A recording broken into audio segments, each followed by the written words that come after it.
Welcome to Sterling Musicianship. My studio used to be called Sterling Low Brass because my main instrument is bass trombone.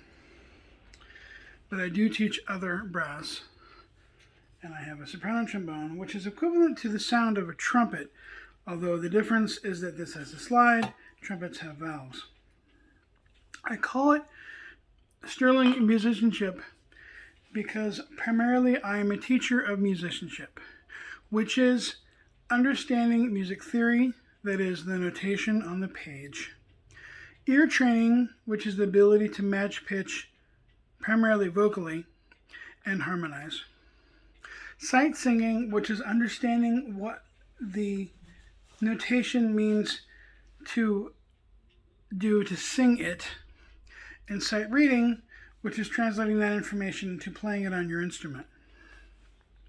Since the ability to sight read is fundamental and foundational for sight reading, sight singing is, I have come up with a etude of a major and a minor scale, which helps students to understand what these scales sound like and what the notes are.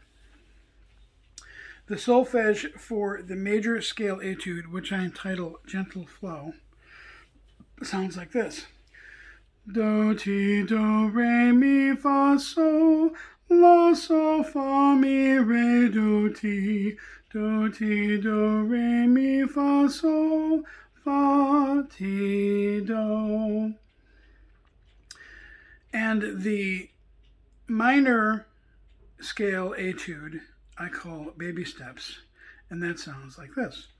Do, ti, da, ti, do, ti, la, ti, do, re, mi, fa, mi, re, do, ti, do, ti, la, ti, do, re, mi, re, do, ti, la.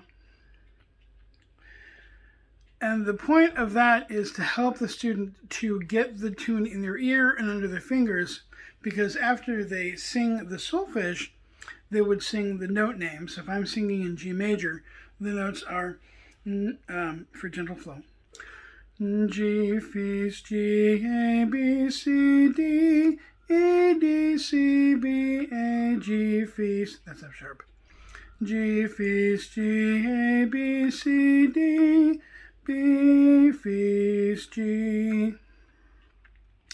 Then knowing what the major scale sounds like and knowing what the note names are, the musician would simply transfer that knowledge into what the notes are in their instrument and be able to play it on their instrument. Therefore, they'd get the scale in their ear and under their fingers, or in their arm, or in their fingers, clarinet, oboe, saxophone, bassoon, flute, violin, viola, cello.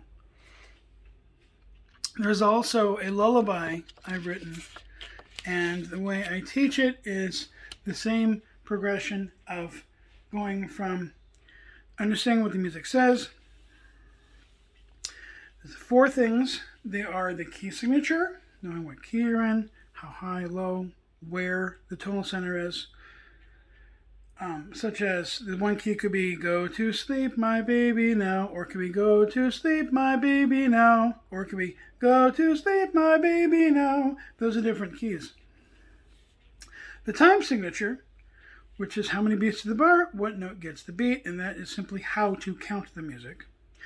The tempo is at the speed at which you count it, and knowing the rhythms, which is how to subdivide the beat. I had just sang the first 2 bars. The whole lullaby sounds like this. Go to sleep, my baby, now. Sweet dreams will await you. When you wake, it'll be a new day. You can sing and laugh and play. I'm going to show you. This is the trio that I've written. And yes, it is copyrighted. So what a musician would do with this, we'd split the tune into 4 sections. Go to sleep, my baby, now is the first section. They'd sing the lyrics first task. The second task is to sing the solfege on pitch, which is do, mi, so, mi, fa, mi, re. Then they sing the note names on pitch. In G major, this is G, B, D, B, C, B, A. Then they play it on their instrument. Because they have the foundation of knowing how to sight sing it, this is the way to learn how to sight read music. I can teach any instrument at a beginning level, but I especially teach brass. What was I going to say? That learning with me will be foundational for all the music you're going to play, no matter what instrument that may be. Online lessons, yes. Because of the COVID pandemic, the lessons have been had to be online. I have students from all over the country who have online lessons. And many students don't like lessons online because of the abundance of lecture and the minimum of participation.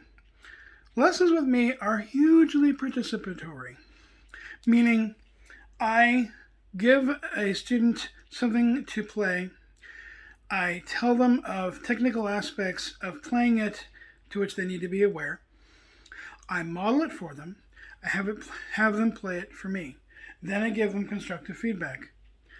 And I always encourage my students to let go of being afraid of mistakes. Because mistakes are opportunities to learn. So if you do really well, rejoice, you did really well. If you make a mistake, rejoice, you have something from which to learn. If this sounds good, then let's have online lessons. I wish you wonderful practice on your instrument.